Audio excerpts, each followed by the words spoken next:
रस्म रिवाजों से, उन तख्तों से, उन ताजों से जो जुल्म की कोख से जमते हैं, इंसानी खून से पलते हैं, जो नफरत की बुनियादें हैं और खूनी खेत खाते हैं, मैं बाप हूँ, मैं बाप हूँ। शहादतों के अलम जब बुलंद हो जाएं तो जहां में रुसवा यजीद होते हैं। अजीम बाप की बेटी बता गई कि हुसैन वाले हमेशा शहीद होते हैं।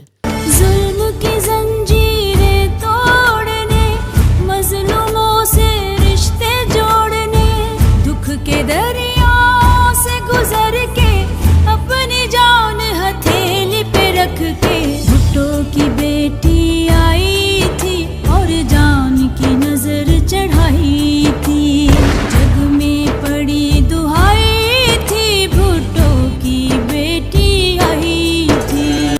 लहू के छींटों से भरी भुट्टो खानदान की कहानी में बेनज़ीर का किरदार नाकाबिले फरामोश है।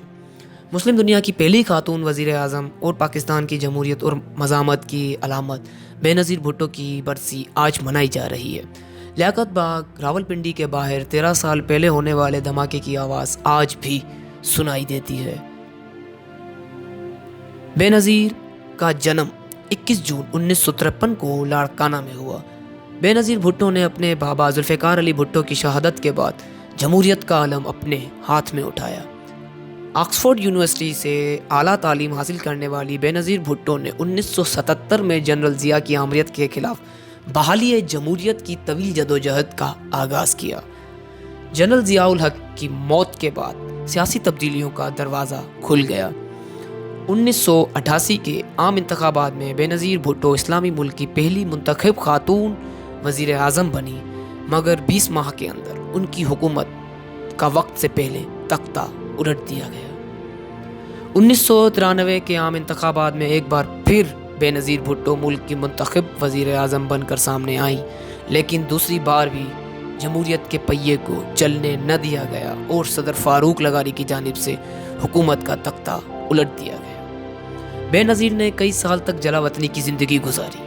इस बहादुर खातून ने आमरीत के सामने मगर कभी हार नहीं मानी। बेनज़ीर भुट्टो 10 साल जलावतनी के बाद 18 अक्टूबर 2007 को मुल्क वापस आई तो उनका पुरजोश इस्तकबाल किया गया, लेकिन दुश्मन कुव्वतों को बेनज़ीर का पाकिस्तान में आमद बर्दाश्त न हुआ और इसी दिन बेनज़ीर भुट्टो की रैली में कारसाज के करीब 2 धमाके हुए, जिसके नतीजे में 150 से ज़ायद अफराद जाँ बाग हुए, मगर बेनज़ीर मौजज़ाना तौर पर महफूज रही। मगर इस बहादुर खातून ने दुश्मनों के सामने हार न मानने का अज़म कर रखा था और बिलाखिर 27 दिसंबर 2007 को लियाकत बाग लहू लुहान हो गया। और 27 दिसंबर 2007 की उस काली रात जब बेनज़ीर भुट्टो रावलपिंडी के लियाकत बाग के बाहर दहशत गर्दों के हमले में शहीद हो गई। लेकिन कहते हैं शहीद कभी मरते नहीं, वो ज़िंदा रहते हैं, और बेनज़ीर की सोच और उसका नज़रिया आज भी जिंदा है।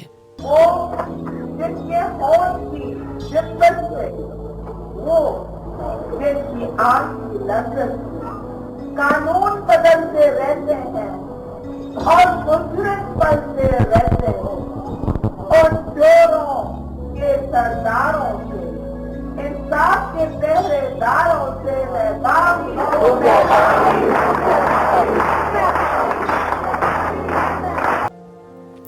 जिंदगी का एक असूल जो कि इब्राहिम लिंकन ने बताया था कि ये अहम नहीं कि आपकी ज़िंदगी में कितने साल हैं, बल्कि अहम यह है कि उन सालों में ज़िंदगी कितनी है। और यही बात है जो हमें बेनज़ीर की ज़िंदगी से सीखने को मिलती है।